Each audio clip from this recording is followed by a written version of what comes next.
Welcome and good evening, guests, students, faculty, alumni, colleagues, and friends. Thank you for joining us this evening for our New York Institute of Technology School of Architecture and Design.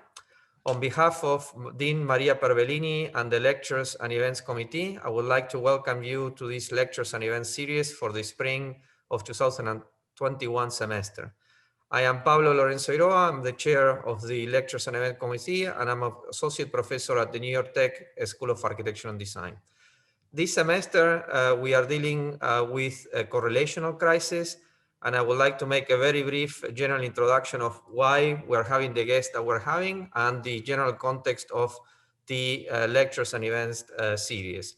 2020 marked a critical year in which environmental, health, economic, and social crises have become correlated, bringing forth the emergence of unforeseen global issues to be addressed with a certain degree of urgency. Although I would argue that the sense of urgency has been happening already for 50 years now, the Spring and Lectures event series at the School of Architecture and Design creates opportunities to discuss how architecture, design, and urbanism can disclose implicit parameters and activate structural transformations in our ecological, social, and built environments. From how reality is measured and validated to automation and computational thinking, the series aims to question which are the possibilities for disciplinary action. The schedule that you can see here in our poster for this semester is as follows. I'm going to just briefly mention the dates and the titles so that you have a general understanding of what we're going to be doing. Today's lecture is entitled Undocumented Designs, and I'm going to talk briefly about it at the end. February 17 is the faculty research lectures, which we're going to be discussing mediated data and place. March 3rd, designing architectural research on the possibilities for a critical computation. We're going to be discussing our two new MS programs, the MS in Architecture Computational Technologies and the MS in Architecture Health and Design. March 17, we're going to be discussing vision and trajectories for higher education and practice, and is going to be related to our interior design, MArch, and MS in urban design programs. April 16 and 17, these events are in the morning. We're going to be discussing a symposium, RQ Symposium and Workshop, which is going to be related to relief for reconstruction and resiliency. April 21, we're going to be discussing the futures of cities, designing circularity. And this event is particularly interesting because it is co-hosted by our school in combination with the Consulate General of Denmark in New York. Also, Boyega, if you can scroll down to the poster, the lower part, this semester I have to announce with joy and excitement that we are going to be participating on the 17th International Architectural Exhibition Venice Biennale 2021. And our School of Architecture and Design is going to be part of the Italian Pavilion Resilient Communities, which is curated by Alessandro Melis. It also includes the curation of the external sections, the New York section by our Dean Maria Pervelini, and is going to include work of the New York Institute of Technology School of Architecture and Design faculty and students. The participation on the Venice Biennale has mainly 3 events. The first event is going to consist on an exhibition and installation at the Padiglione Italia. The second main focus is going to be a virtual Italian pavilion exhibition and discussions, which is going to include guest lecturers and invited participants, which is also going to feature the work of our school, both in terms of our students and faculty. And then the third exhibition is going to be informal interscalar fluidity at Palazzo Bembo, which includes the symposium Expanding Critical Computational Thinking on May 22nd, and the exhibition and installation at Palazzo Bembo in Venice. Also, on July 6th, we're going to have a very interesting event, discussion, an exhibition entitled Design plus Health, the Open City Paradigm, which includes the Pecchioli chapter. And it's going to include also a panel discussion and exhibition featuring student and faculty work. Today's lecture is entitled Undocumented Designs, and the theme is equity and the social contract. And our first lecture is going to be introduced and moderated by Adjunct Assistant Professor Boyega Adefope, which is, he's going to be actually introducing the whys and the hows of the discussion, and he's going to proceed to introduce this evening lecturers, Jack Travis and Linda Mvusi, who are joining us from New York and also from South Africa. We ask you to please mute your microphones as you enter this Zoom meeting, which is currently being broadcasted via Facebook through NYIT School of Architecture and Design profile. And in approximately 2 weeks, we're going to be posting this video in our YouTube channel, NYIT Architecture. Many thanks for joining us. And I am going to let now my colleague Boyega to continue with the introduction of today's event.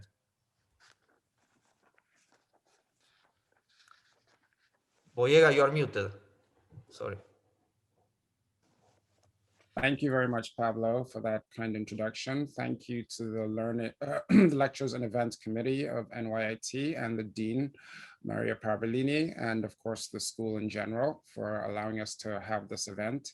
I welcome today Jack Travis and Linda Mvusi to our school and to our little committee here to talk about an issue that to me personally is a very important one.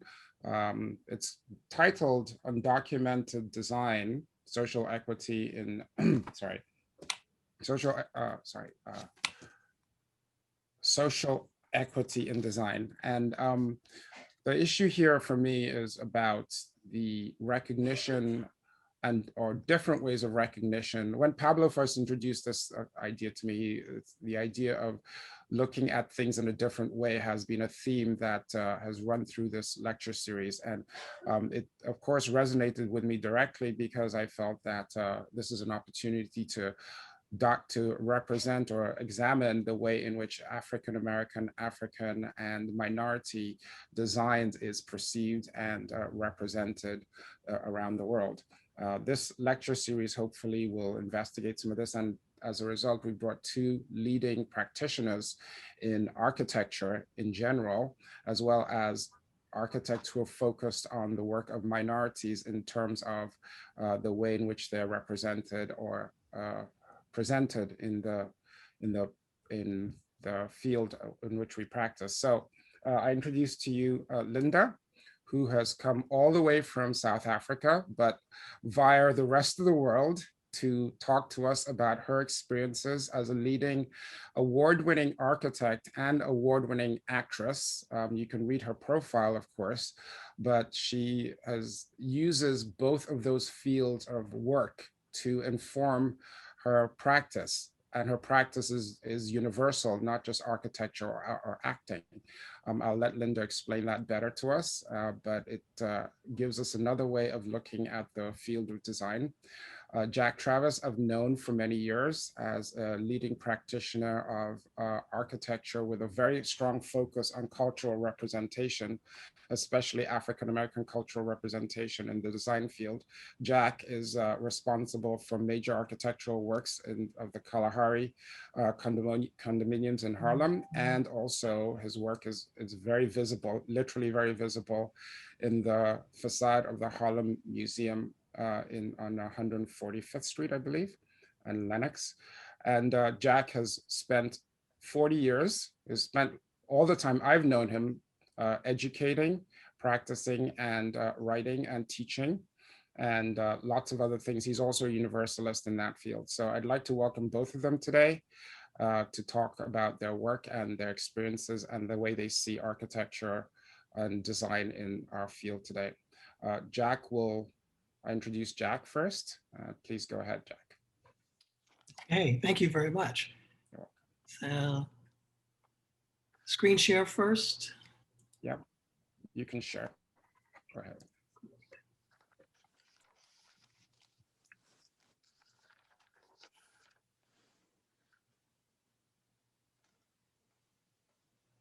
So good evening, everyone.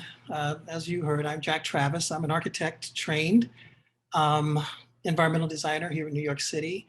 Much of my work is in the interior design field, and a lot of my teaching has been over the years as well. So today I wanted to talk about my practice and some projects that I've done, talk about my beginnings, the condition that I find myself as a Black architect in teaching, as well as in practice in the United States. I'll give you a little bit of notion about the legacy of Black architects, and then talk about pedagogy at the end and some of the practices that I do in the option studios that I teach at Pratt Institute and other places. So let's view.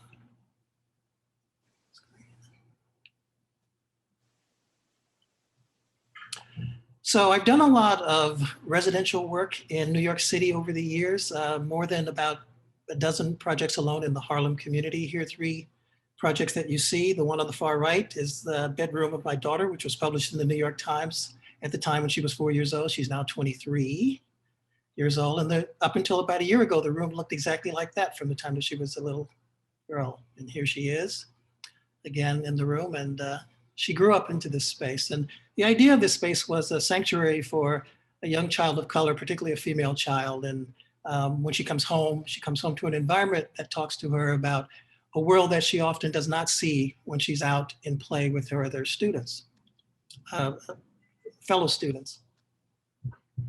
But there were 4 projects that were very important to me in my career. And the first one in the 1980s, late 1980s, was the Imperial Store, the flagship Imperial Store for Giorgio Armani on 5th Avenue at 16th Street here in New York City. I got to travel to several cities to see the Armani stores, the couture stores, and then come back and actually then with Giancarlo Ortelli, Armani's architect in Italy, conceive of a new idea and concept for the first Imperial stores. This store lasted 15 years in the same place, and usually in retail stores last about 6 or 7 years. And so it was really special place. We were published, of course, and it was very, very important to my career. Giancarlo Ortelli didn't speak any English. I didn't speak any Italian, but we got along just great. And we were able to do this store and about 7 others in the United States.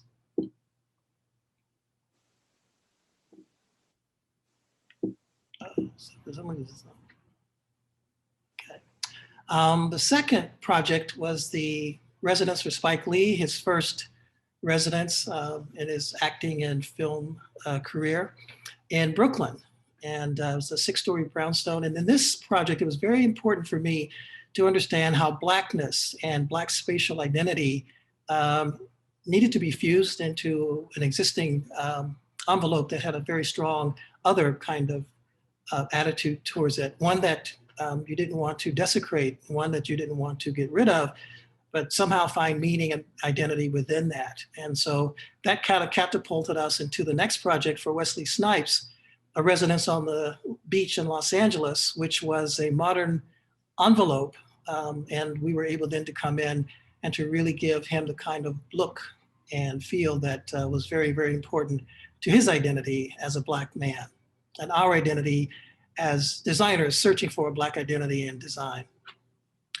But the largest project to date is an 8,000 square foot house for John Saunders of ABC Sports and ESPN. He was a sportscaster for football as well as for college basketball, and a great client. He has a wife and 2 children at the time. He's since passed away about 3 years ago. The family still lives in the house today. The daughters were 5 years old and 7 years old when we designed this house, and they're now 28 and 30. The house still looks basically the same. The idea here was a strong architectural presence on the inside with an Afro-cultural application of formal dynamics. And in this project, I felt that the architecture overtook the whole sort of sense of the interior. And I was trying to search for a way to sort of quell that, to figure out how I can actually, as an architect trained, do interior design without doing an interior architecture expression. That has never been very, very important to me. And, but it was very, very difficult to try and transcend that. So then comes along a project for a chef in Harlem. And he had his own sensibility. And I, at this point, brought on Bernadette Berry, who's an interior design trained person. And this project was quite magical for me because it had an architectural presence and it wasn't as overwhelming as the original sort of interior. And Bernadette was able to bring in, again, color and finishes and pieces in a way that elevated the sort of sense of our client who had his own attitude about his style. And then I was able to capture a less aggressive architectural presence in the space, but nevertheless a strong presence, I think. And I put this slide in because this is the bedroom. And like most Black clients, or a lot of Black clients anyway, he was not able to hire us to do the entire apartment. So we did the apartment piecemeal and piece by piece. And that was a great collaboration because, again, as an architect, I learned a lot on how to work with clients, work with people who didn't have a background that I had, but who had a very strong idea and sensibility about the interior space. And you can see that, again, he has his own wherewithal, and this is a nice enough place to live in. But when you are able to, no, why it's sticking. When you are able to work with, again, other experts, and the collaboration then becomes much more generous and much more valuable. So a little bit about my background. I grew up in Las Vegas, and the Las Vegas on the right-hand side is the one that most people know now, the super generated, super energy sort of experience of, you know, everything in your face and everything loud and over scale. But the one on the left is the one that I grew up with in the late 1950s and 1960s in grade school and high school. And that structure right there is very important. This is on the Strip near the Frontier Hotel. For those of you who know, the Frontier Hotel is different, but it's still in the same place. That church was the church that I graduated high school in. And I didn't know until 35 years later that that church was designed by a Black architect. And so where I grew up, there was no sense of Black people really stepping out and being stars and doing things that were, you know, significant and of note. You know, much of what we did back then was to try to build the west side of the town in a way that people could just kind of survive in Las Vegas. We were only part of the Strip where all of the energy and all the resources were if we were doing the back of house kinds of things. And that's kind of the environment, you know, that I grew up and wanted to be an architect. Then you decide you want to be an architect, then you're thrown into these big universities. On the left-hand side, you see Arizona State University, where I went to undergraduate school for 7 years. And then on the other side, you see the University of Illinois, where I went for a year for my master's degree. One school, 32,000, the other school, 34,000, mostly white students, some students from all over the world at the time, but mostly white, and a whole nother different cultural understanding. And so then I sort of got detached from the neighborhood and the kinds of things that I knew growing up, and admiring the kind of people for just kind of understanding how you survive in an environment and you make that environment yours. Then I went to work for SOM, Skidmore, Owings and Merrill, who was the #1 firm at the time in the early 1980s. And a bunch of white men, every now and then a white female. But again, a whole nother Eurocentric directive in design. So one day, I was reading a magazine while I was sitting at my desk at SOM, and I saw a project by Lou Schweitzer that was published. And it's the first Black person that I ever saw in charge of an environmental design discipline. First one ever. And so I ran around the corner of Madison Avenue and took my portfolio and got hired the same day that I went. 4 years after I met Lou, I started my own firm in 1985 in New York City, the city I love and the city I'm going to die in. And this was my first office and first published project on my own. So I want to step back now and I want to just talk briefly about the condition that you find yourself in, right? Everybody in architecture beyond second year knows who these people are without putting their names up. And everybody knows that these are very, very serious people, right? For me, they are not nearly as serious as they should have been because none of their philosophy, none of their energies, none of their vision ever included me. Walter Gropius, Le Corbusier, Marcel Breuer are titans of modernism and Frank Lloyd Wright is the master of probably the only American architectural identity that doesn't have a strong Eurocentric connection to it. All of them racist to a certain degree, some to a max, and none of them ever including us in whatever they do. So Christian Norberg Schultz wrote The Meaning in Western Architecture, and Stanley Abercrombie wrote A Century of Interior Design.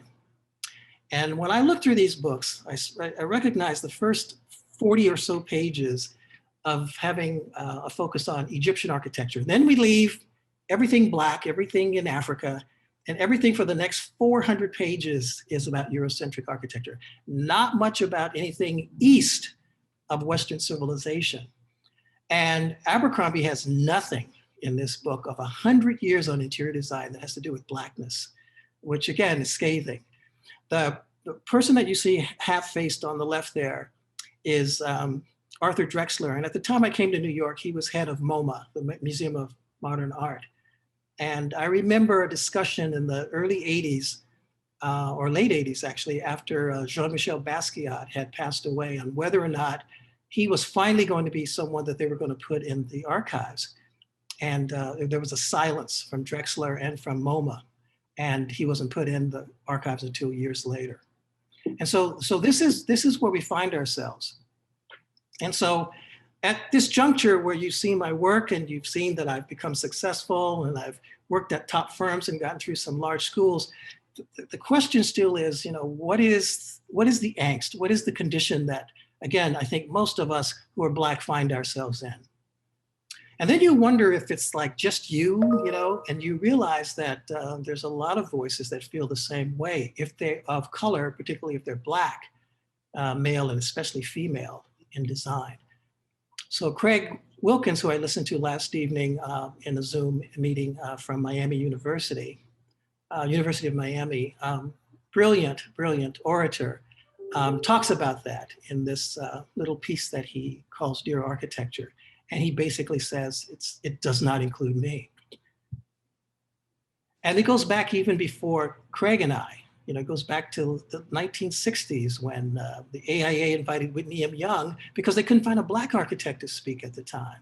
They invited Whitney M. Young, who was head of the Urban League, to come in and talk to them about the disparity in the profession as well as in the society and what architects needed to do, right? So at least you had a consciousness of architects trying to think about what needed to be done, but there was no consensus. And the AIA, alas, is just a kind of an organizational body. It's not a body that has any kind of say over its members to make the members really do the right thing, right? So as a profession, really we know what we've been doing and we just don't have an idea on how to, as a group, change the dynamic that's felt by most people of color and women who come into this profession. We're not the only profession, of course, through the 40s, 50s, and 60s before and beyond that era to have these pangs. But the question for us, the people who are in environmental design, is what do we do about it, right? And for far too long, we look at the wrong people. We look at the people who have the problem and think they are the problem because they have a problem instead of looking at how the problem actually began. And we find that now systemic racism is pretty much our original sin. It's really been with us since the beginning, and architecture then plays into the societal norm way too much for the success of some of the notable architects who have made architecture great in this country. And so again, you feel kind of out of place, like this gentleman here, right? But only differently because in this particular place, they're celebrating this gentleman and making him a part of the tribal group, right? But for us, these Negro moments, as I call them, we still today in 2021 find ourselves often one of a few, the only one or the first one in almost every instance that we go. And I can say to you that about 15 or 20 years ago, when I realized this, I realized how women must feel as well, going into corporate rooms, going into meetings where they know that they're probably the smartest person in the room and are not going to get credit for that. And their ideas are going to be secondary often. And so you say, well, is it just me again, or is it just the profession? And then you see some of the most talented people of color who are succeeding, they still have the same issues. And then you realize that there's a divide, and that divide again is systemic, and it is from the beginning. And the question is, how do we start to connect? And so over the last maybe 25 years of my 36 years in practice, I've been an advocate on several levels. And what I find is that I have to be 5 people in one. I have to be the practitioner, as you saw, the advocate, as you're hearing, and I have to be an orator. I have to go out and I have to find the forum to speak in, to let people know what's going on. I have to be a mentor, obviously, and surely, and then the teacher, not just a teacher, but a teacher preacher. And I'll give you some examples. Robert Robertson Taylor and Rosemary Mitchell.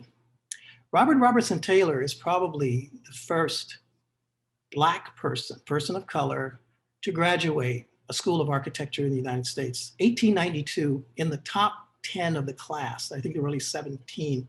So the top 10%, which would be, 1 or 2, first place or second place.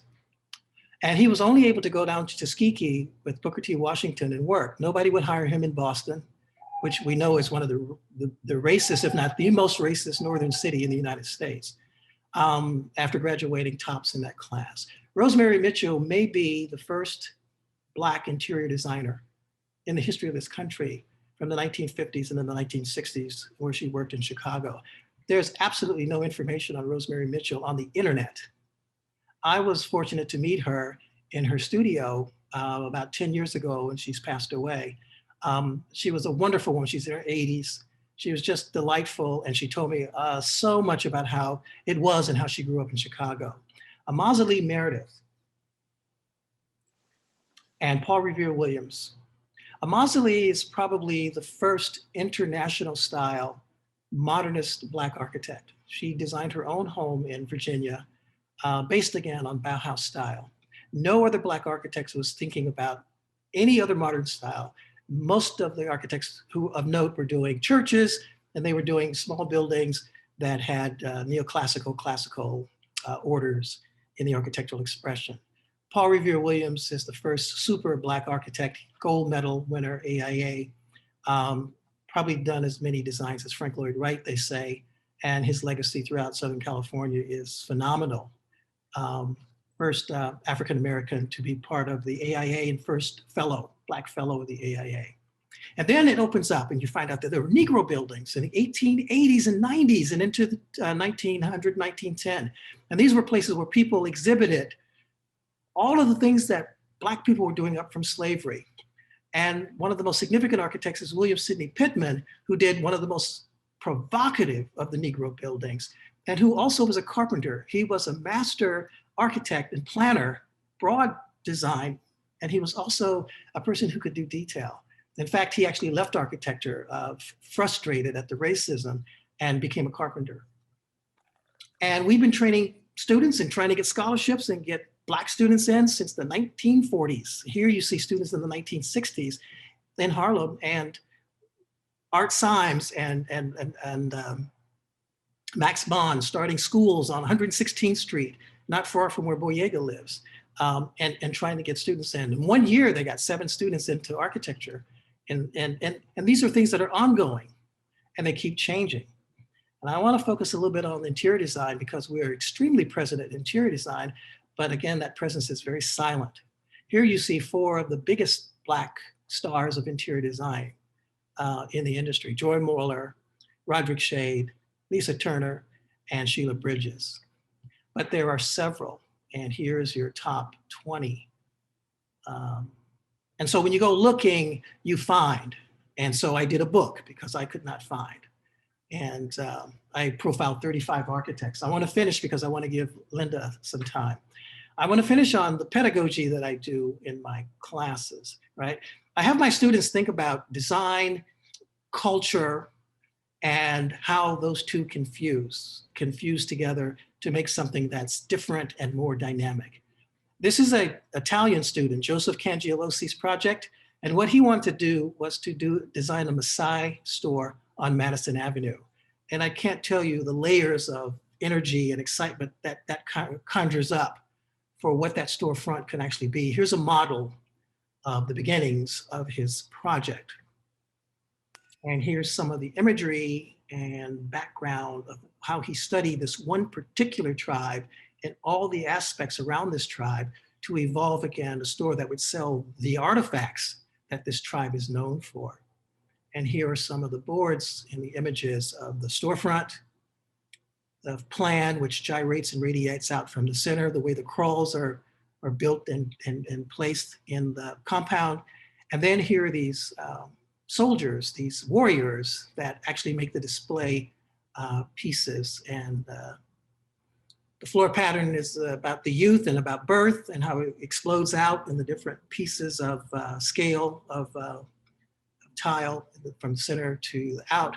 Lighting is based on the beauty of the bride who's preparing for wedding. And again, the displays connect to, again, other aspects of the nomadic lifestyle of the tribe. So just a brilliant effort and project. And I would say over the last 15 years, I have about 70 of these projects. Before we get into an actual spatial project, I also have students, and I'm almost done here. I also have students look at color and take iconic artists and very famous Black artists that they probably have never heard of before, and do a synergy study on the comparison and contrast of their styles and the color that they use. And so here you see one of Basquiat and Picasso. Here's another one on Piet Mondrian and the Giesbent quilters of Alabama, and Rosemary Beard and Paul Klee, and it goes on and on and on. There's about 20 different groups that I've put together myself. And the idea is that the students study structure, they study dimension, they study the personal lives and the privilege that one artist has over the other, and what makes their work powerful and meaningful. Then at the end, they have to do a three-dimensional piece, some kind of abstraction, their own interpretation, hopefully from their background and who they are, and fuse the three into some kind of composition. And here's Julie Metteru and Jackson Pollock. And so who says what architecture is? Well, we do, the makers. And when the makers are more equitable, when there's a broader range, 50% women, when there's a percentage of the way people represent in the community, when that percentage is represented in design, then we have something that gets to be more equitable. I wrote this comment years ago when I did my book, 1992. The more that I'm awake and I realize these things, the farther away I seem, because I know the long road. But I don't give up, but the road is long, because I believe that Black architecture exists, but it's hidden in plain view under so many layers of dominant culture and oppression. But it's here, and we just have to unearth it. But we have to be careful, right, that we make progress. Thank you. Wow. Thank you, Jack. That was wonderful. Thank you, Jack. I just want to introduce Linda. Linda, please take it away. Thank you. Thank you very much. First up, I just want to thank NYIT for this invitation, and to express my gratitude to be in conversation with Jack Travis, who we've known of each other for about 27 years. And this is actually the first time we're directly in conversation. So this is an incredible opportunity to examine just a number of things, both sides of the Atlantic, and in a sense, our parallel lives. When Professor Adefope first mooted this topic, I balked at undocumented designs as a concept. Says who determines what is documented? Who abrogates upon themselves the agency to document, for instance, and document who, document what.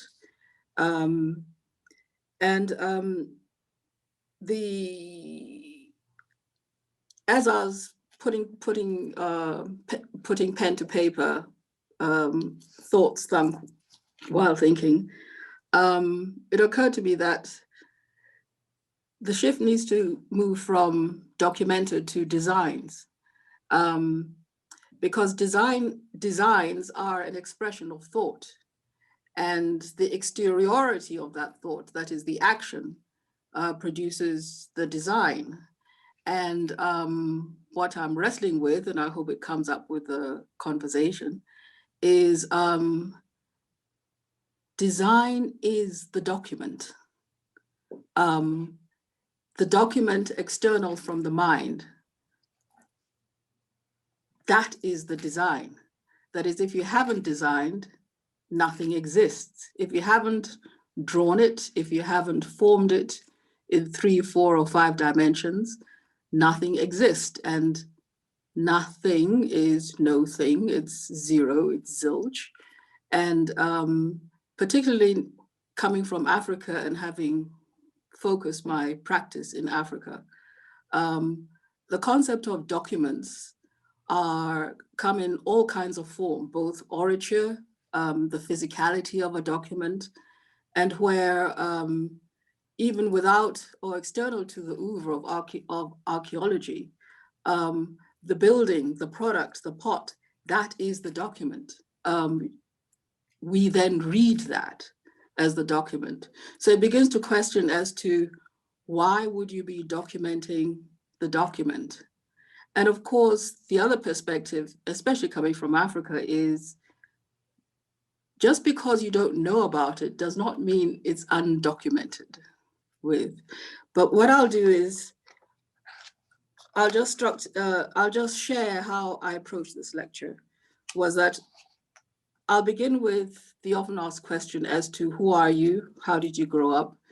And certainly following Jack's really thought-provoking presentation, that sets into question our totally different approaches in life as to how we come across to design.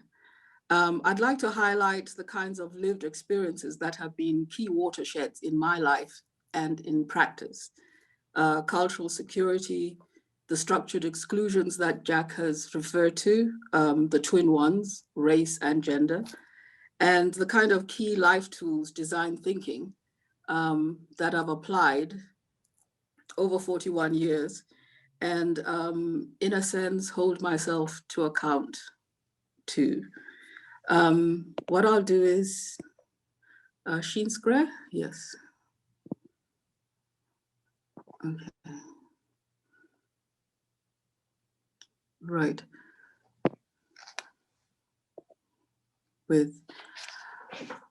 I need to say first up that in my family, we're 2 generations of designers. I was born into a family where my father, Selby Mvusi, was the founder of Africa's first industrial design school at the University of Nairobi in 1964. Earlier that year, he was the only delegate from Asia, Africa, and South America to attend the ICSID, International Council of Society of International Designers Congress in Bruges, Europe. And he got the backing from international designers after he very, very strongly swayed the proceedings, that it's not Europe which designs for the rest of Africa or the third world or for Asia or for South America, that all societies design for themselves. I'll just move this over.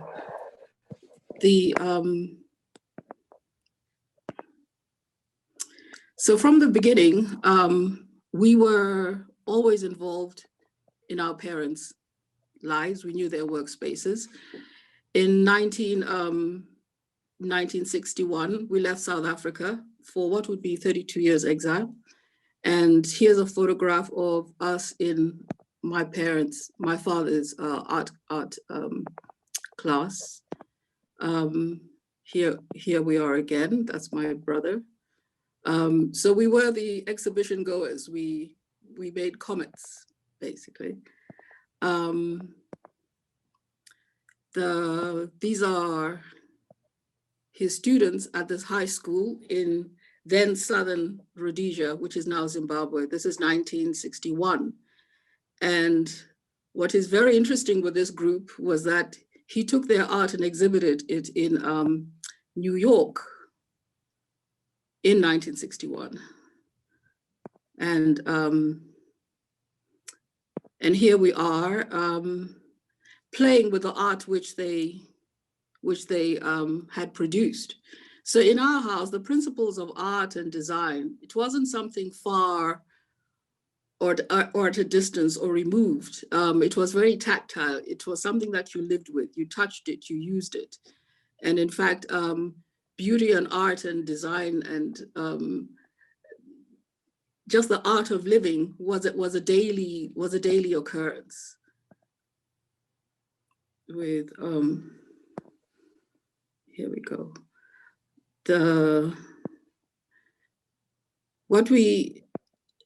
After Rhodesia in 1962, we moved to the University of Kwame Nkrumah University of Science and Technology in Kumasi, Ghana, and where my father was a lecturer. And we pretty much lived on campuses as children, in fact,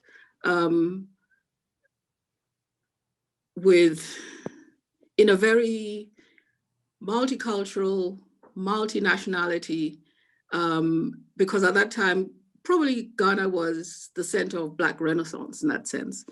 And so there were a lot of different parties passing through, but also a number of parties from all continents. The whole sort of intellectual and creative intensity that was the vortex of Ghana. We were a part of that. We were very involved with that. A typical weekend at our home involved several parties. I need to mention, for instance, that Accra, Kumasi is about, it's in close driving distance with Accra. So people like W.E.B. Du Bois, Maya Angelou, Alice Wyndham, there were a very vibrant African-American presence in Ghana. So the entire concept of a diaspora in Africa, the edges, in fact, were blurred. It's a little bit awkward, but I'm working off this with. So by the time key decisions as to what it was that I was going to study, 15 years later, that would be 1976, 1975. There was a background, a very rich background of people, documentation, the marriage between modernity, because we're living in free and independent Africa, and a very present impacting in our daily lives of the heritages and cultures of the various countries that we're in. I'm fast forwarding because normally I'd introduce and say, I've lived twice around Africa, sojourned in Europe and the States and back in Africa. But basically from South Central Africa, we moved to West Africa and then East Africa and then to Zambia, where that's after my father's death. And we stabilized there for about 15 years where my mother was working. So in many ways, Zambia was our base in exile.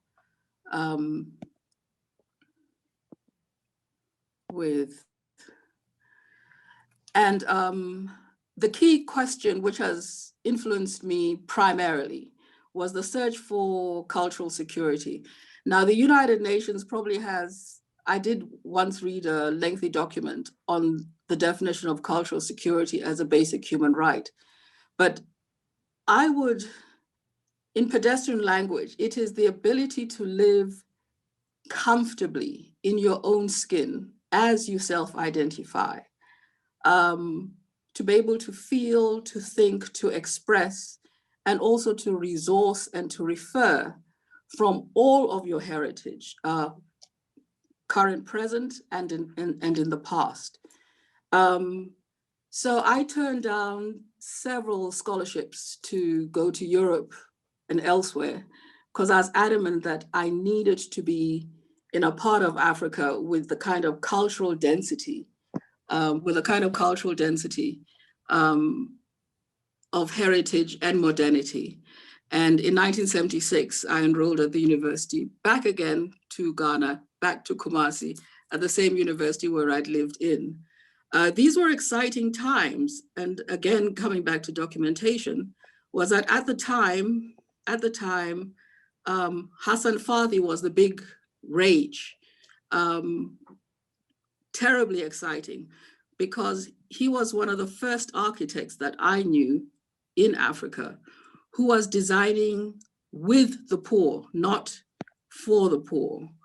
And there were several screenings of his work, both as film documentaries, but also books. And so in addition to, let me just go through this. In addition to that kind of current practice, what I yearned for became a possibility. One, for instance, to be in a country where the architectural resource is deep. It's so deep, and it permeates just about everything, and it's a living culture. This is in the Sahara, the cities of Jenny, Mopti, Timbuktu as well. I hankered for that. I hankered for spaces, not as museums or as archives, but as tactile living spaces of contemporary cities and space making and place making. This is a rooftop, again, adobe architecture in West Africa. And to be able to have, and to have been able to have studied for 4 years in Ghana. Typically, in my last year,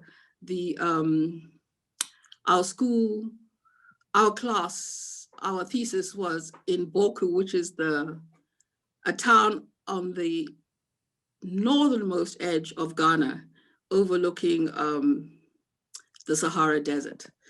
And I'm using this image to illustrate to you the kinds of lessons in modernity that I took and which have completely influenced my work since. Boku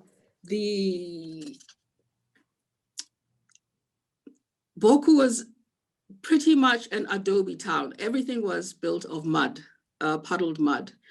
And it was also 2 stories, not one. Key things such as safety of women and children. I spent several wonderful experiences understanding the nature of rooftops, the life on roofs, the upper walkways for women and children to traverse. Men would be below. The use of the public domain, the alleys, the arcades, which were screened by mats and deep benches in these mud walls for anybody to sit, to congregate, to chat. And in these benches would be cisterns of water.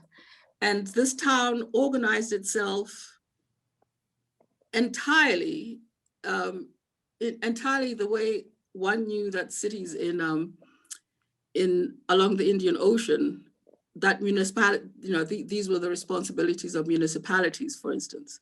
So sewerage, water, the uses of space, the market, the different uses of the open spaces. And what also fascinated me was that in West Africa, the building itself was not the object. It was the spaces between buildings that was important. So this sort of fluidity of what certainly I, coming from the Indian Ocean countries of Africa, perceived as emptiness or space that is undeveloped, could very fluidly transform into a forum, a theater, a marketplace, and the memory of an event such as this. These are Dogon stilt walkers in Dogon country. This is the Sahel. Lives with, and it's documented in orature, whether it's oral literature, all of that. And this ability to shape what I'll simply call air, to shape space fluidly and allow the kind of, in a sense, lateral democratic rendition of what the space is at any time of the day fascinated me. And for me, it was also a departure from defined spaces, as in, this is a park. There's the north, south, east, south, west side, and these are the paths and these are the trees. It was the kind of fluidity, and it did change my perspective of how air, how space is of itself, whether it is lit or the weathering of it, how the actual space itself, regardless of structure, is an entity. Of course, Africa is more than this. Africa is very young. That's a surfer, a first registered international surfer from Senegal. Africa is full of play.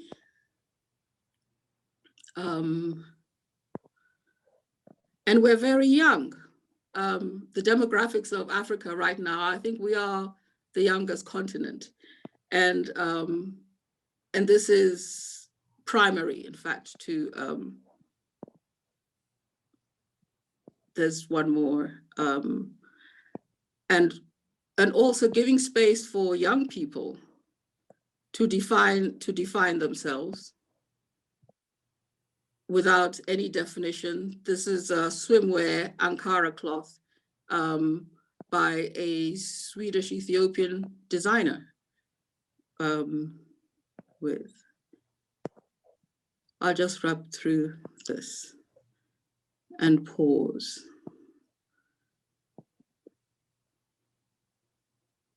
I'll pause on that. Yeah. Boku again.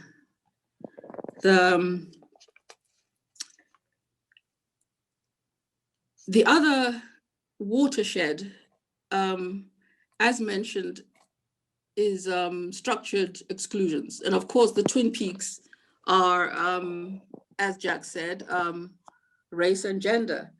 In my case, when you have a rogue country, a rogue state, apartheid state, which is hell-bent on destroying the majority of the people, the combination of racism and a rogue state evokes state violence way beyond the boundaries of South Africa. So there was, in the time that I was practicing, first practicing, countries, independent African countries, were totally at risk of being attacked at any moment by the South African forces, and at that time also the Rhodesian army. So we lived in, every aspect of the country was affected by this state of war, in fact, in Africa. And so key things such as safety, security, protection became abiding motifs in the development of these countries.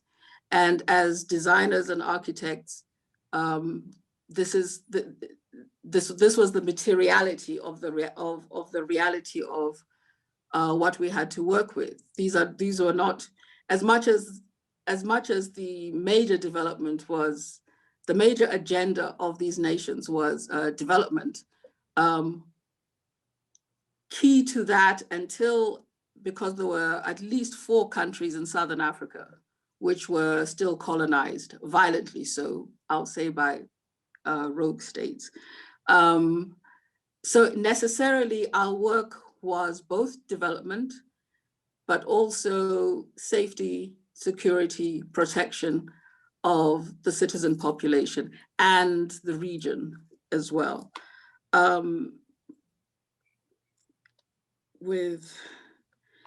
In terms of structured exclusions, there is an overlap between racism and gendering, of course, as a Black woman. And some of it came in the most surprising ways because it was unexpected. In 1982, I moved to Britain, to the University of Newcastle, to do my postgraduate degree, the BArch. And for the first time in the history of that university, the registry for dissertations was broken too. It was a robbery. And when the professors came to me and said, nothing, absolutely nothing was taken from the repository except your thesis. Do you have another copy? And I said, I posted a copy to my funders in London. Perhaps I'll ask them to, because it was already marked and passed, but the technicality was that it had to be in the depository of the university. And without that, I couldn't graduate the following year. And when I called the scholarship funders in London, Dr. Tim Matthews said, Linda, we're here with the police. We've been broken into. And the only thing missing in our office is your thesis, your dissertation. Says, I actually registered it myself. Yesterday, it came registered mail in the post. And I put it in the pending tray. It's the only thing that's missing. So it took about 7 years because the shock was so real. I mean, what on earth? And then I need to add that the British cops then determined, because this was a robbery not involving me, it was regarding the university and the scholarship funding office in London, that the responsible parties were the South African apartheid spies. They'd actually broken in, and it was really bizarre because for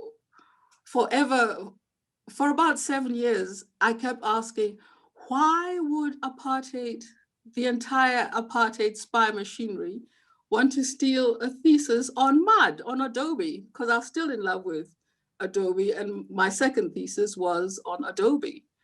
Fast forward, back in South Africa, I then realized that one of the spies, the greatest spy, his brother was an architect. And here we were back in South Africa in 1995, facing across, and major client, but I'll come to that later. It was on the cusp of our freedom. This was 1994. And a major client, a major mining company, wanted to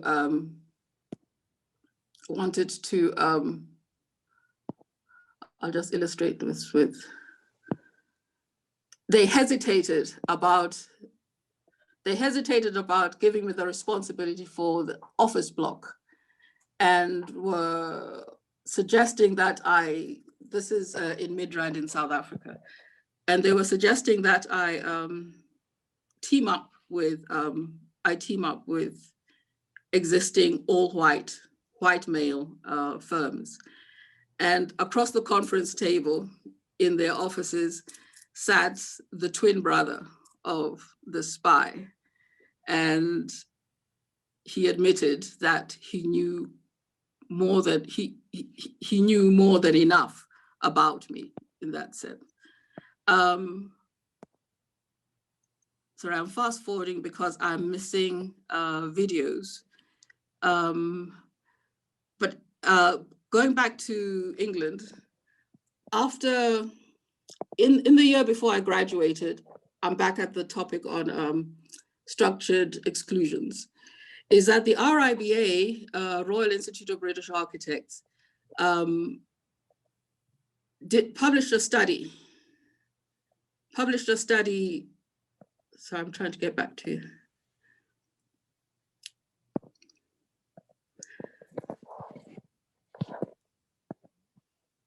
Sorry, published a study called Where Have All the Flowers Gone? There was a song like that in the 1960s, if you're old enough to remember.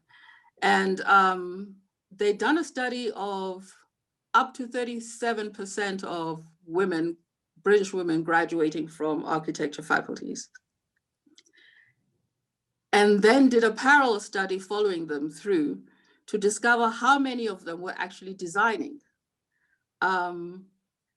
And out of perhaps 1,000, only five were actually designing. It was a shocking study. It rippled the entire profession. And it became very clear that women are diverted, excluded from the profession by men, marriage, mothering, management, mentoring, being muses, doing everything except the actual signing off designing. And this was also part of what pricked up my contestation as to what exactly is it that we do when we design. That design itself is the document. So you had a situation in Britain where the entire built environment was male, and there was absolutely no presence whatsoever of the female design in the cities and towns of Britain. Yes, individual houses here and there, but the total absence of it is what caused this particular study, which was incredibly hard-hitting. So graduating from Newcastle, I was headhunted by the Labour Party, which controlled Greater London City Council, to be employed in what was called the Women's Design Services. It was a small unit, fully funded by GLC, for us to provide no fee and low fee architectural services to marginalized Londoners. London at that time, 1 in 7 were non-British, were non-English, were non-Welsh. A large population of Poles, but also Turkish, Middle East, and of course, it would have been 2 or 3 generations, Black Britons who had come, Windrush, just after World War II. And this was a key watershed in my life, because we basically had the archives of the city, the full map of Greater London City Council. Who owned what? The aristocracy and the Queen. The Queen pretty much owned all the parks and riverbanks and everything else. But we were able to draw on this archive of government-owned buildings, council-owned buildings, and modify them for women's groups. And women excluded from the economy have no money. So, you know, this kind of service became extremely popular.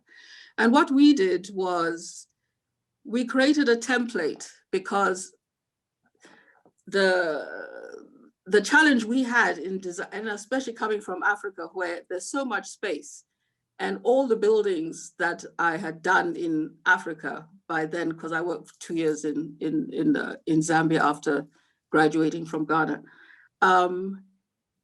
In Britain, everything is cheek by jowl. There's hardly any space. The spaces are so small, everything is historic or heritage, and everything is customized.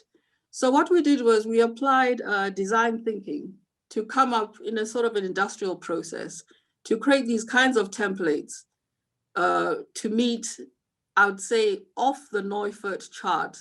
Architects would know what Neufert is, but to really meet the needs of women, women with children, women with shopping, women with pets, because spaces and doorways were pretty much designed for, in a sense, one individual man to walk single file through an opening. Anybody else who's not that profile pretty much has to go in sideways. I mean, you just have to watch a woman with 2 children and shopping and understand the kind of spaces that she needs just to move forward 5 meters, that kind of thing. So we were involved even with pavements. We were involved with widening pavements. We're involved with ramping up spaces so that there's no steps. We were involved in universalizing design so that differently abled people are not differently treated, because we argued that the majority use spaces in a differently abled way. One highlight was that we were called in when the new bus company, which was tendering for this next generation of double-decker buses, had insisted that the pavements should be raised so that they're on the same level as the buses. So activist women in London called us in, and off we went to meet bus designers, and we said the buses should kneel, you know, and all these men around the table were like, what do these women know about buses and vehicles? So we said, listen, across the channel is France. Citroën has had a kneeling car since, was it President de Gaulle? I think he was the one who famously made that famous. And about 4 years later, incredibly, the City of London had hydraulic buses, the kind of buses which when they stop, there's that sort of hissing sound and the whole bus descends to be flush with the pavement. And the other input that we had was that it shouldn't be a single door. It should be a double door which opens so that persons are able to enter, egress, and so on. But that kind of work really focused my attention on space making, place making, but also creating that access, that inclusion in a structural way, such that it becomes uniform and it is a benchmark. It's not a one-off. It's not because of somebody's hospitality, for instance. This has to be a norm. And so by the time I was ready to come back to Africa, my experience pretty much was formed by those kinds of what I'll call the key watersheds in my life.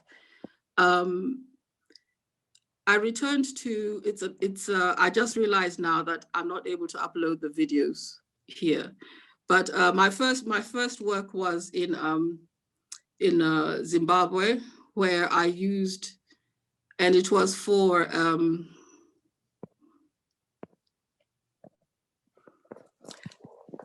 again, Zimbabwe, and also to touch in with what Jack Travis was saying, was that the Atlantic Ocean side of African countries had a greater population of colonial settlers, in a sense. And so when Zimbabwe became independent in 1980, the key thing, because first of all, you have to realize that there was a war. It was a full-fledged war to liberate that country. And in 1986, I flew in from New York on a Sunday, got over the jet lag, and Monday I was at the offices of the first Black-owned architectural firm in Zimbabwe. And he was an Ethiopian architect, Ethiopian Eritrean, Michael Tedros. And he was under siege because all the Rhodesian, the white firms, were up in arms at the new Zimbabwean government awarding such a huge contract, that is the Ministry of Higher Education building in Zimbabwe. And so I had promised him that, and he had fielded me as the lead designer. So as soon as I arrived, it was hands on deck. Worked through that December. We had 4 months right up to full construction drawings. And we based it pretty much on the size and the format of the Great Zimbabwe Ruins, the Great Munamutapa Kingdom. Again, to reference the name Zimbabwe comes from this historic heritage site.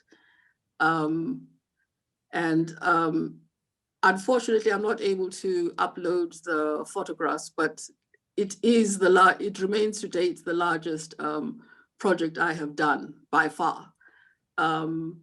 And I had the opportunity 2017, which is where I had these videos, to visit it 30 years later. And it was incredibly rewarding to, one, be able, after being a nomad, to be able to go back to a country and see one's work and to see how it has weathered with time and with use. And interestingly, Zimbabwean bureaucrats referred to it as the round one, because it's the only government building which is not rectangular or square. In 1992, I returned to South Africa from exile, and long and short of it, I was fairly armed, equipped, prepared to focus on creating the space and place where freedom needed to be. So my first projects were, in fact, railway stations. And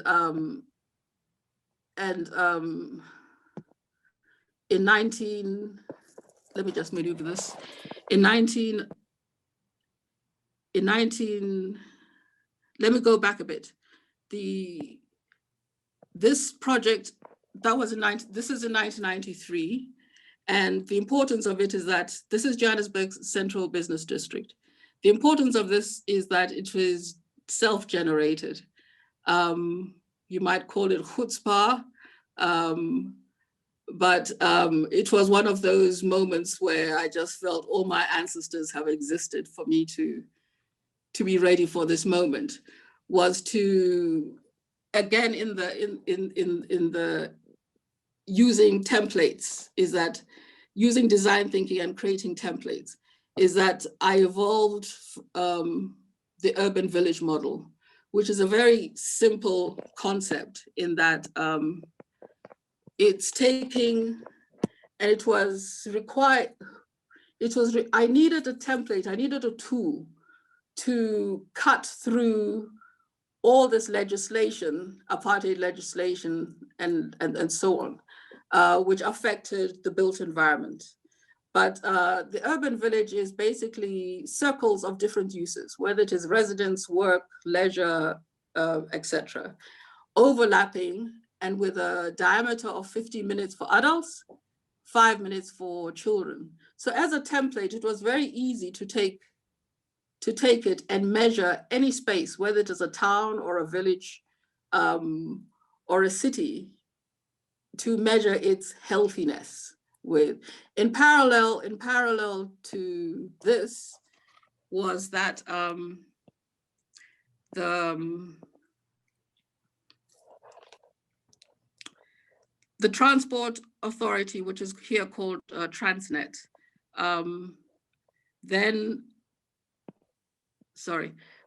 before that's the site plan of the Tirisano urban village.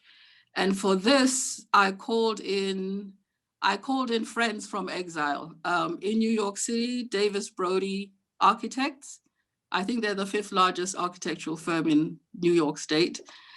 They sent people down. Tibbles Monroe they are the urban designers of Britain. They sent people down to boost my office and to boost this self-generated project, which basically changed the structured alienation and marginalization of how Johannesburg was laid out.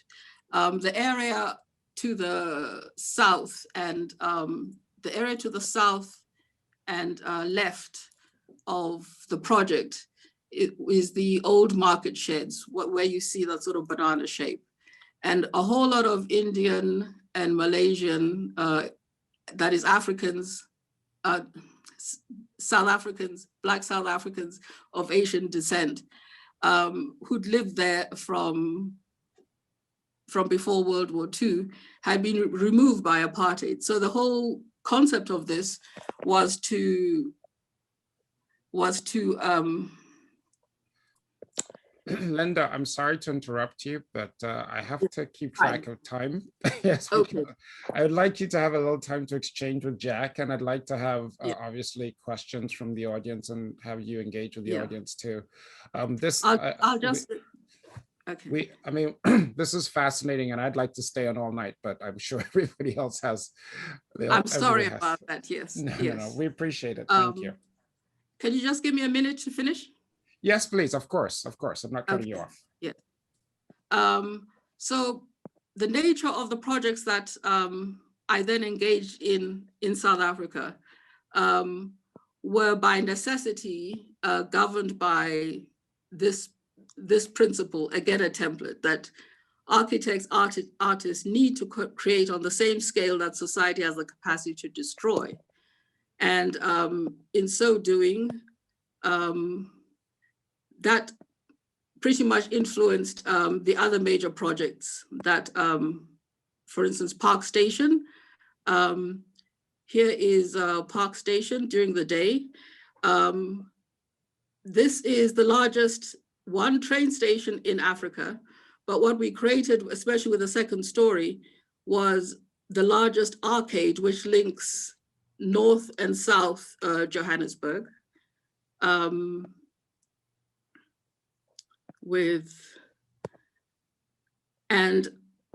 here we go. There's a night shot of it. I'll skip that. The Apartheid Museum, Unfortunately, these aren't showing, Linda. Oh, really? Okay, now it shows. We have one. Okay, the Apartheid Museum, that is this century. And here's an overshot of the Apartheid Museum. And does that show? Yes. Okay. Yes. And the project which I was going to use specifically to illustrate about bringing a totally different overview in terms of office buildings, that is opening them out to the public, as opposed to keeping the jewels of an office building inside, was to externalize walkways, allow air to pass through and light, and to create public space for office workers. And what I can probably do is pause there. I'll pause on the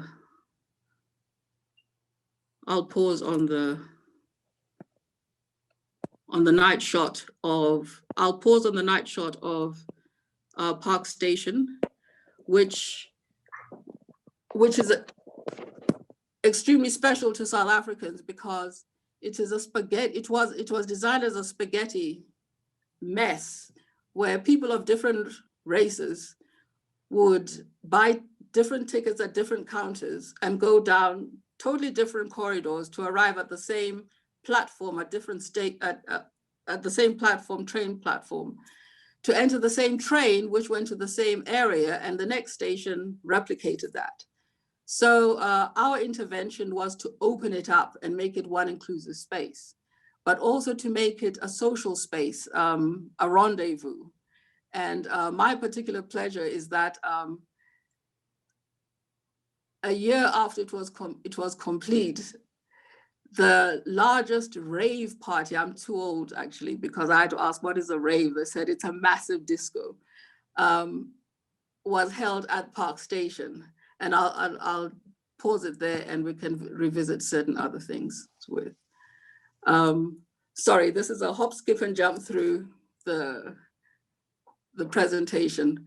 And I do apologize because I had videos to pretty much demonstrate what I've taken a little too long in words to say.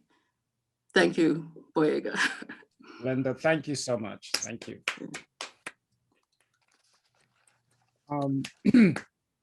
I'd like to open this up to people. Jack did say he had some questions for Linda, and Linda had questions for Jack. So since they are the guests, I'll give them the floor to ask their questions first, and then I will open it to the floor for everybody else to ask whatever questions. Feel free to post questions in the chat, or just let me know your name and I'll notify the guests. Please go ahead, Jack. First of all, outstanding, walk through your life, your career, the chronology and the dates that you added to, give us an idea of the timeline and the walkthrough. I thought was very, very focused and very, very good. Yes, I would have loved to see more of the designs, but I think your verbal was so, for me, refreshing, and I can actually conjure up, some of the visions in my own head after having been, to the continent about maybe now a dozen times, in South Africa twice. So, much more than questions. I mean, I would just like for us to have a dialogue.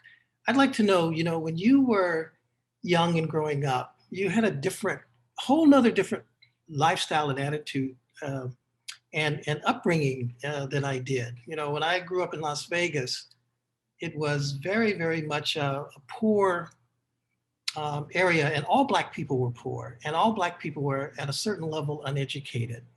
Many people came from about maybe 6 different points in the South, migrating because the hotels were opening up in the early 1940s.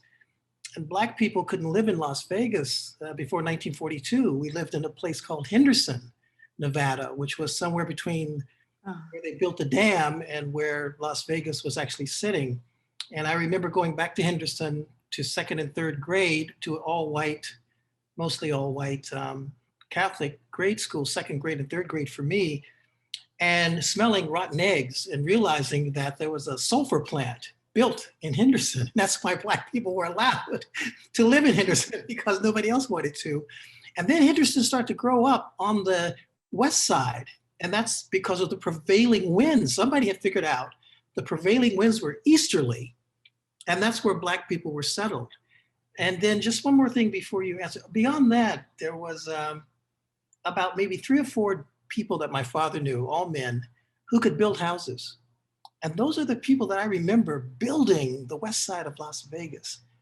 And I just remember as a young person, I knew I wanted to be an architect since I was 10.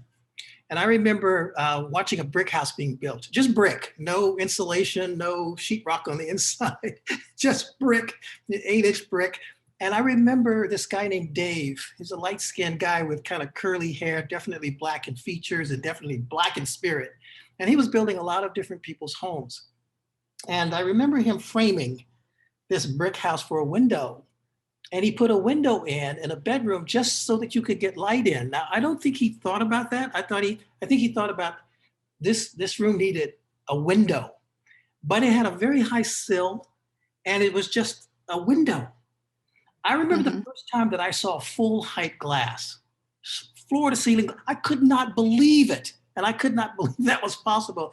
And then it hit me, again, as a Black person in America who wants to be an architect, it hit me, I'll never see that on the West Side. I'll never see that on the West Side and in a home. And when you see it in a storefront, people break them out on the West Side. You ask yourself, why do people shoot BBs or shoot bullets into these glasses? Because they're not used to them. They look at it as something outside of their interpretation of what has come forward. And so we react to things that are new and fresh, sometimes in ways that are negative and violent. And the same thing happened on 125th Street when I first moved to Harlem. You know, the Starbucks moved in and they got all the windows broken out. And I thought about what I remembered, the first window in a brick home and the size and scale of what that was. And the people who were building those homes weren't architects. They were men of color who learned how to build because nobody else would build for them and they couldn't get into the schools. So I just wanted to tell you that's how I grew up. And then hearing, you know, you have a second, if not third generation education. What kind of things that you see from your perspective growing up that you kind of remember and it had, you know, that sort of impact on you? You knew you wanted to become an architect.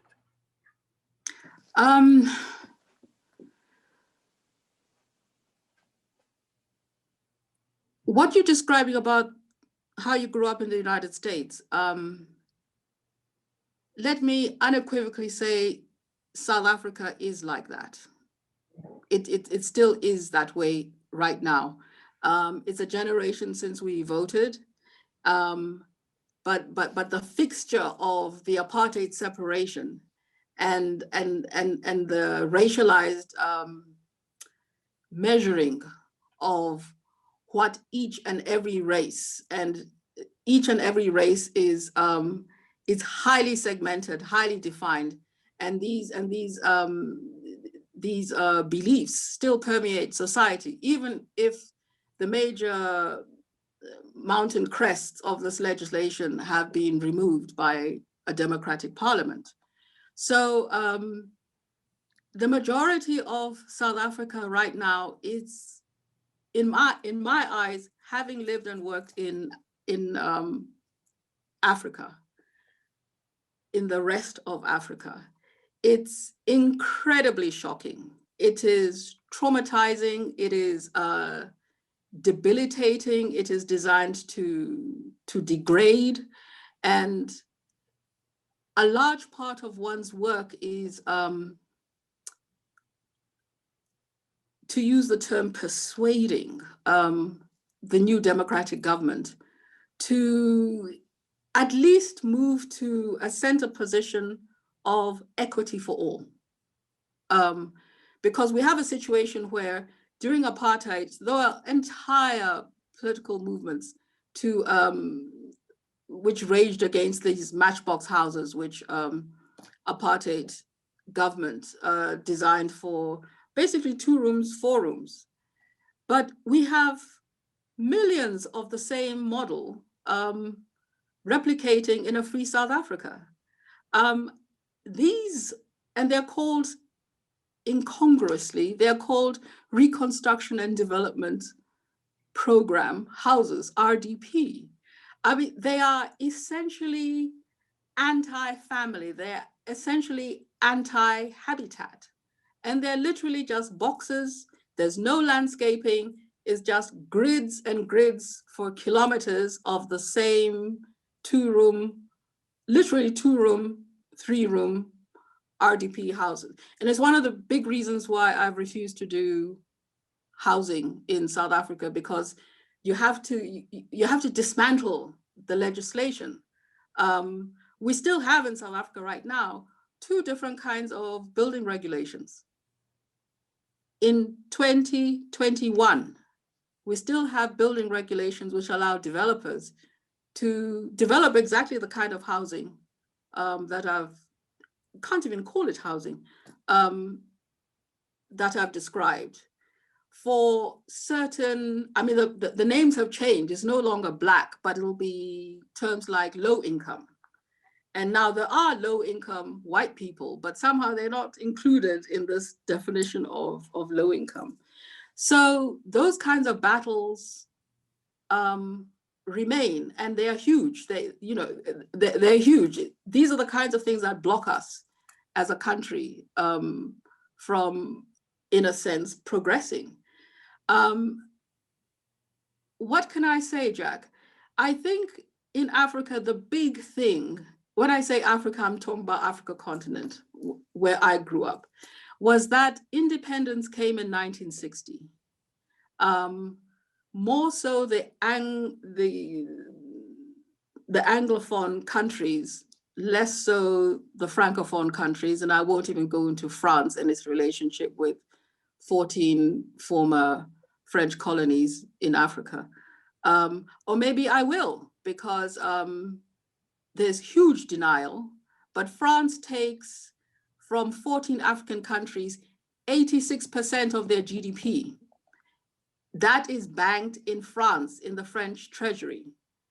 So you can imagine if you have, as a country, you have $100 and 86 of it goes to France, and you are left with 14 to take care of your schools, your hospitals, your roads, your what you know, it's structurally impossible, you know. So these are the kinds of, and it's the scale of it that we have to deal with it with to change, because you can't really talk about AU, African Union, or Organization of African Union, when you have 14 countries stuck in this extractive, transactive trade relations with France. And I would put it that is probably one of the big reasons why in those kinds of countries, especially around the Sahel, it's given a huge spark of so-called terrorist attacks. And I'll leave that there as a statement as such. Probably what I'll add was that when I was working in Zimbabwe, and it was on the cusp of South Africa, it was after Mandela and company had been released. So we had the glimmer that finally change has come, was that we called a conference, we architects, we called a conference, we got the money of all architects and designers from 9 Southern African countries, excluding South Africa, and to come to a conference in Harare for us to determine how we wanted development to happen. What had been happening was that donor countries, for instance, had, where a project is funded, they brought in architects and designers from Europe or from the States to come and design. So what we did, again, in terms of templates, was that we agreed to have one uniform system, whether it was Lusophone or Anglophone, in terms of fees, in terms of description of architectural work. But importantly, what we said to the governments was that any project in Southern Africa has to be first commissioned from the professionals of that country. Second tier is professionals from the region before any invitation is extended to architectural or design professionals from outside of the region. And that did bring a sense of equity, but it also enabled us to exchange. we became visible to each other. In the conference, we suddenly got different names. We were us, we were not them. We were a region. We exchanged knowledge and documents about our work and our problems. And that seemed to have died down pretty much, I'd say I may not be aware of it, because when I returned to South Africa, my entire focus was on South Africa. But when I meet different architects in the region, we know each other because we structured a mechanism. We did not wait for a superstructure to define us and about what we're going to do. I've taken a longer route to answer what you're saying. No, I think all of those details, again, you're a mastery of information. And when you start out with one idea, what happens, and I love it, is that you can fill us in on so many of the parameters that affect that focus that you have, that discussion that we're talking about. I wanted to ask you one other question, and that was, when you decided to become an architect, the first time that you met a Black architect, what was that experience? My experience was that I hated him. The first architect that I met, because he brought me to a sober realization of the fact that I was Black. I did for a while, after wanting to become an architect and going in that trajectory and then getting into undergraduate school, I was 3 years in when I met Russia Glenn Fellows at Arizona State University.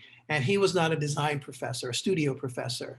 And we had, by third year, the mentality was, if you weren't a studio design professor, and I hope there are no professors in the 68 participants listening who don't teach studio, the students just didn't have a lot of respect for you.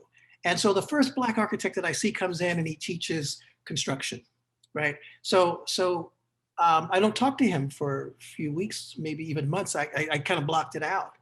And one day I was walking by his office, the door was open and he was sitting there as I remember it. And he looked at me and I looked in and I said, hello. And he said, come on in, because he knew what I was doing. He said, come on in. And he sat me down and he just sort of let me relax and get over it, right? But then when I saw his work, it was in South Phoenix, Arizona, and it was in the Black section. And in those days, Native Americans were separated from Hispanic people and Black people, but we're all in the South Phoenix, right? And the furthest trajectory across the town was Scottsdale, and that was where all the rich white people lived, right? So he was doing additions to homes and garages. But what I remember now that I go back, they were actually well done. It was basic work, but it was well done. And he sobered me up. And I then left that school with much, much more balance. My thing is, what if I never met him at that point, And what if I had met him much earlier? So what is your experience? As a child, I grew up around African architects. My choice for cultural security to go to the University of Kwame Nkrumah, Science and Technology. The entire upper plenum of lecturers, dean all the way across, were Ghanaian, darker than me Ghanaians, genuine Ghanaians, steeped in every aspect. And the dean was Professor Owusu Addo, who had been the architect of at least 3 of the student residences in the team which was commissioned from Le Corbusier to lay out the campus, but also this whole modern architecture, building cantilevered, concrete, pilates, glass walls. It really is an archive of modern architecture, that campus. So I hear what you're saying, and I have a parallel knowledge of it, but that was not my experience. And and this is why I really wanted to stress what a watershed it was to go for cultural security. And the first year, I failed structures. And at the results board, I couldn't believe it. I just burst into tears. And from 4 stories up, I just heard, Ms. Linda Mvusi, up here. And it was Professor Owusu-Addo. And, you know, I'm trying to wipe my, because I'm just embarrassed that I'm crying. And he says, sit down in my office, and he just pushes this box of Kleenex at me and says, why are you crying as if you've never failed? I said, I've never failed. He said, what? You mean you've never failed in your life? He said, failure is freedom. You've got to give yourself the freedom to fail. Otherwise, you'll never try anything new, you know. But what he also did, and this is a function also of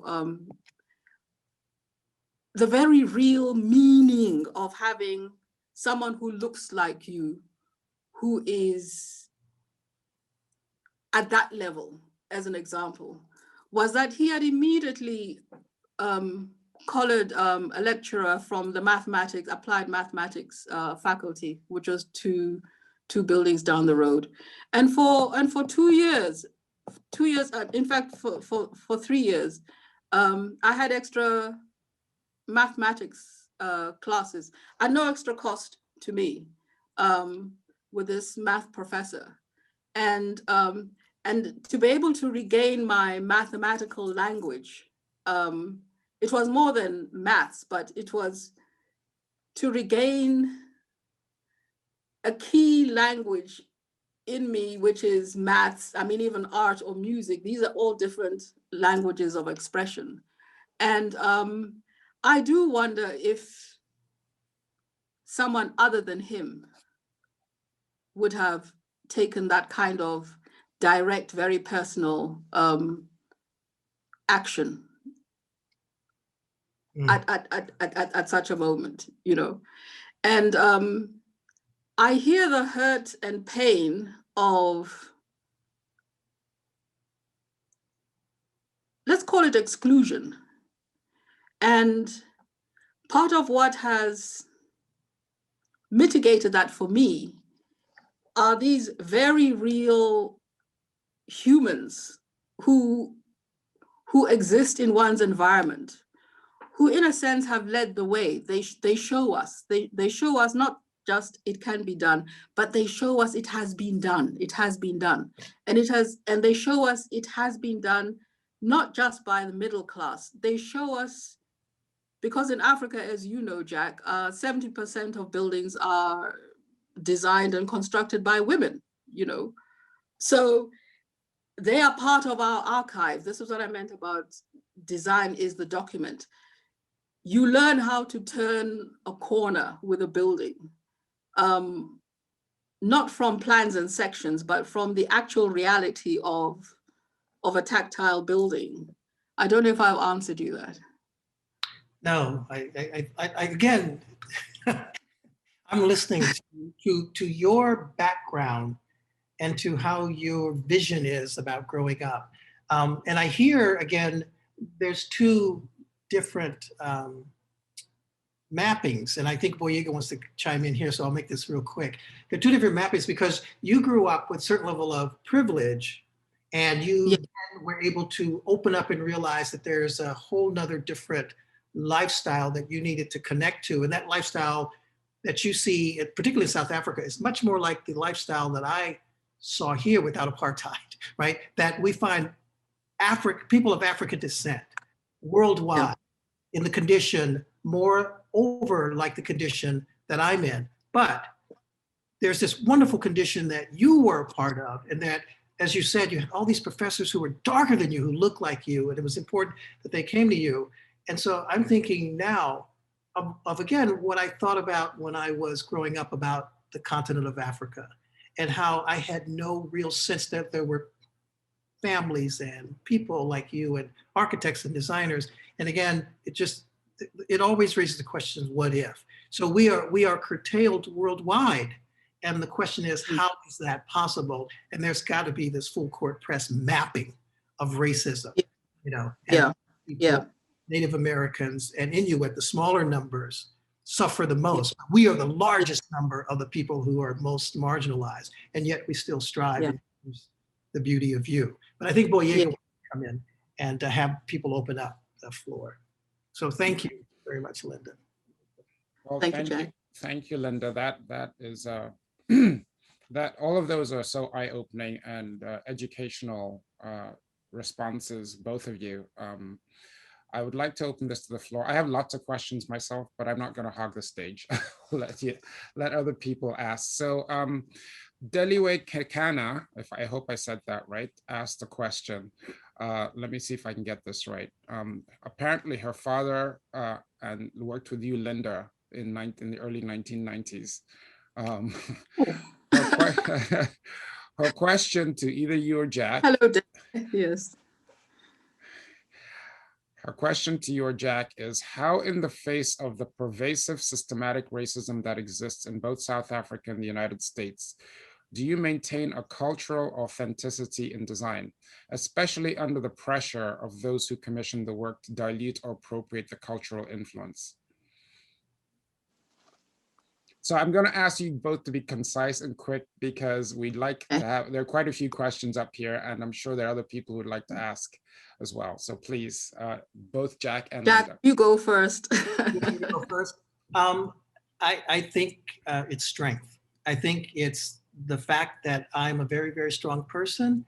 And I know that when I'm on the side of what I consider to be right, which if I think about where I did, you know, sort of originate that idea, it comes from my parents and what they did for us and what they showed us in the face of all of this racism, how to love and respect regardless. And no matter what people did to us when we came home, my parents forgave.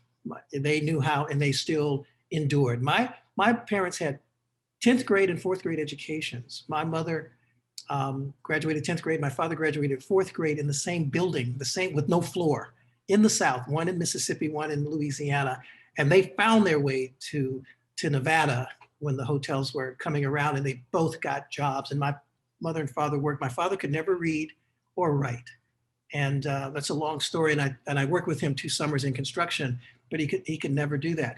But I saw the hard work and the ethic, and I put that into fruition. Now I have a sister. She and I have college degrees. I have 2 brothers. They've both been to prison, not jail, prison, right? And so it's a 50-50 aspect. And again, my family is extremely typical, but I think on my part, it was really about a strength in myself from my parents to say, I know that I need to endure. And then not only do I need to endure, I need to think about the people who shoulders I stood on, and I need to give back. That's my quick answer. Yeah. Thank you, Jack. I would say solidarity and because the question of how do you maintain authenticity under pressure? And there's a lot of pressure in South Africa. It's not resilience in and of myself, but at any moment, I know that I'm part of a larger whole. And this is where living and working and being a part of Pan-Africa has, in a sense, shored me up. I know when I'm facing racism in South Africa that I'm not alone. I can call on anybody from East, Central, Southern, even Northern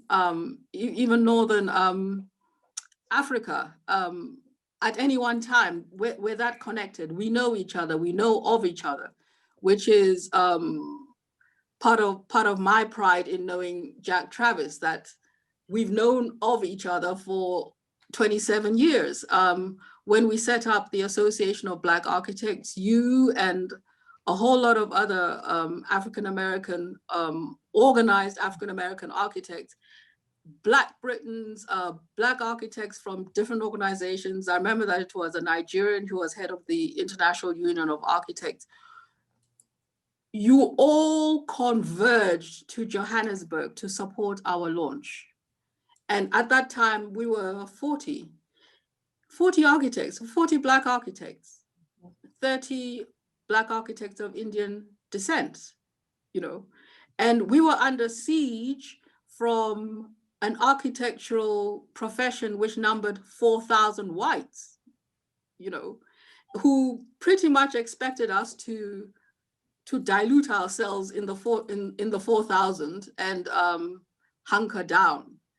So that was a powerful, I'll say solidarity. I mean, that was a powerful move on the diaspora and Africa to come in defense of one tiny organization in South Africa. And look, Jack, you know what we did with Association of Black Architects?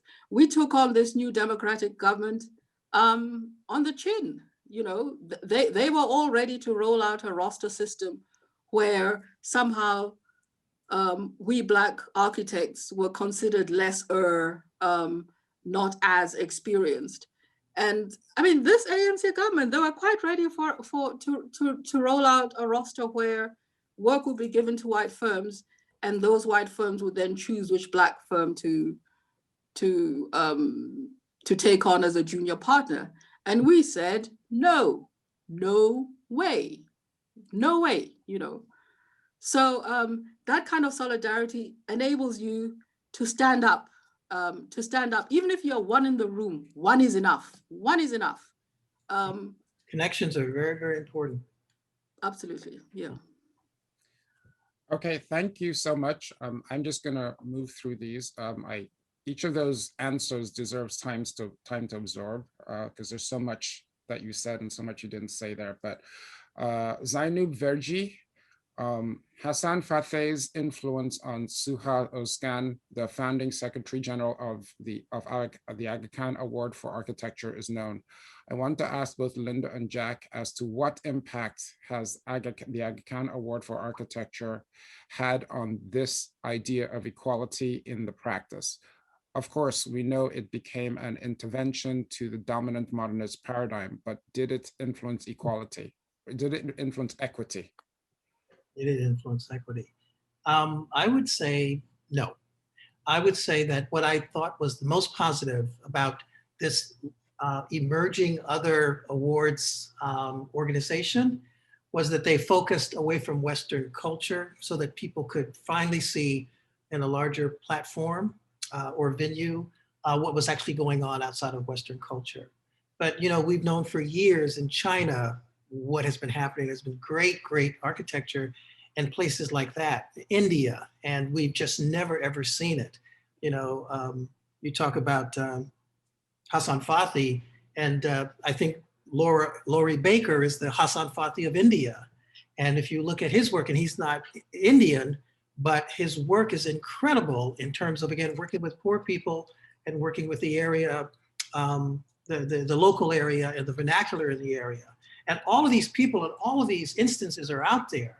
And the Linda Mvuzis are out there, and we just don't get to know them. And so Aga Khan is trying to find a way to show great architecture. And I think they got lost. They got lost into an idea of excellence that is a Western sort of notion of it. And it doesn't allow for a broader sense of, you know, really kind of the bigger approach to architecture, urbanism, and even the interiors that's actually happening out there. We neglect the interiors. And this is our biggest problem, because I think the major interventions, they're not going to happen on an urban scale. They're not going to happen on an architecture scale. They're going to happen on an interior scale.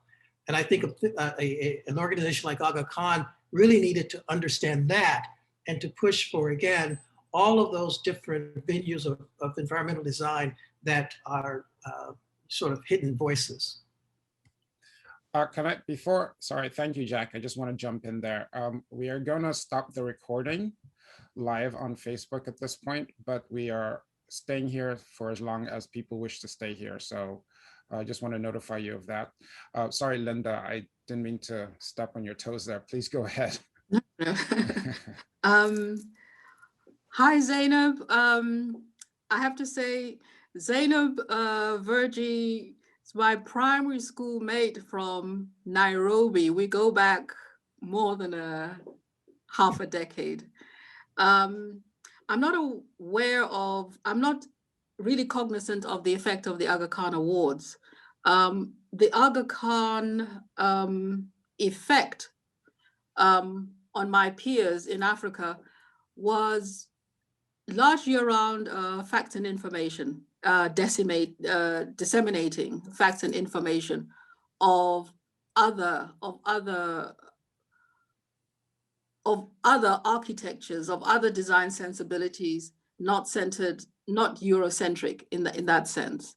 And so the publications were a major source of information for us, as were, I'll just mention, the African Studies departments. I believe that there was a magazine, I forget the name, in California, I think it was UCLA, which published on the African Studies platform a whole lot of art, as well as architecture and design. And it was a quarterly magazine. And I don't know, it just died, you know. There was another source of information from Nigeria, which also documented in magazine format, art, design, fine art, architecture. All of these publications died. I think we need to look upriver to find out why and what kind of funding seized and is required to disseminate more information. I'll pause there. Thank you, Linda. R. Stephen Lewis, a friend of Jack's, he wanted to ask how Jack decides on which African cultural references he utilizes as an American who has to reach back across the ocean versus Linda, who grew up in Africa, immersed in Black African cultures. How then does she choose choose her references? Is there any commonality? Stephen Lewis is from Los Angeles, and he is my agitator. He is my partner in crime. We have a Jack and Steve show every year or two at the NOMA conference, National Organization of Minority Architects, and we get a large crowd in. And it's one of the reasons is because Steve is really a master at getting his thoughts out, organizing it, and being the provocateur, and engaging me. And so I would say, and it'd be interesting for me to hear Linda on this as well. For me, everything's up for grabs. I don't know the continent well enough. I've been maybe 12 times, and every time I go, I realize how much I don't know. I'm learning a lot, but I realize how much I don't know. And I realize how much people who are not of the continent in the diaspora don't know. And I grapple with myself, and I say to myself, I'd like to see myself as the pioneer who crossed the plains, back in the 1800s. That person crossing the plains. Why? Because you know that there's got to be a better tomorrow, because it's not today. It's not today in a covered wagon when you're going 20 miles with horses and your family and you're in land that you don't know. And I think that really the Black architect in the diaspora is pretty much that. We're still pioneers. We're still singing the blues when we know that we could reach jazz, but we're not singing jazz. And I see a lot of young Black architects come to me and talk to me about production and about creativity. Some talk about sci-fi architecture or new wave modernism. And I say to them, I think you have to connect to the continent because that's the richest depth. And how do you do that? You have to go back and you have to draw and you have to put forward some initiative. So in my work, what I try to do is I try to look for moments and points from different cultural regions. And I mostly focused on West Africa.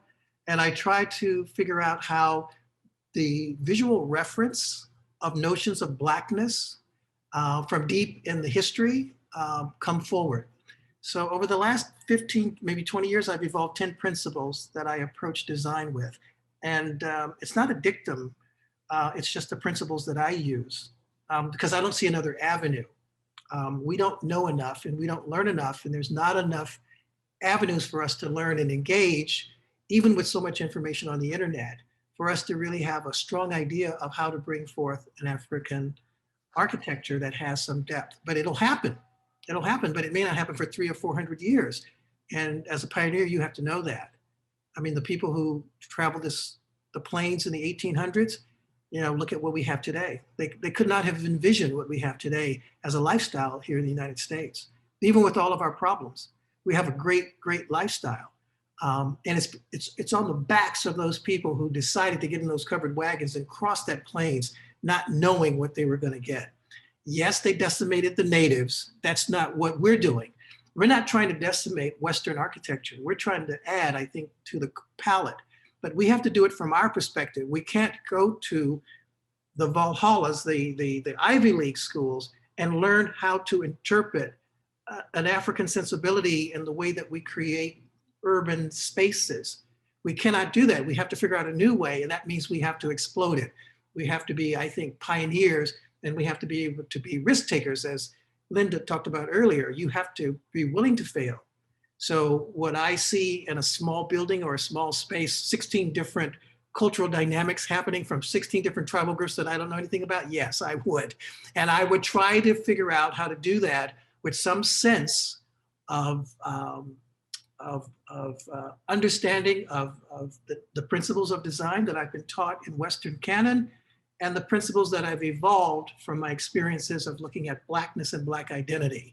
And I'm just putting that together at a time and moment in space, and I think that something greater will happen. I'm not the one.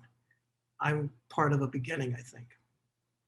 I just want to jump in here as we are leaving Facebook. We want to thank Jack and Linda for their wonderful, wonderful lectures and the questions and answers they've given us.